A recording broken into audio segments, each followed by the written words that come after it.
तूने पाया क्या हमारा दिल तोड़ के, चले आते थे बुलाने पे ही दौड़ के।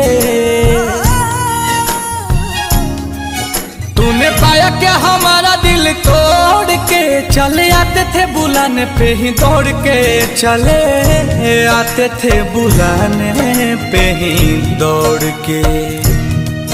फिर गए मुँह हमसे क्यों मोड़ के, गए मुँह हमसे क्यों मोड़ के।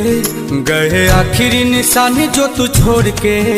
अब सोता हूँ दुपट्टा तेरा ओढ़ के, जुदाई तेरी जान ले गई।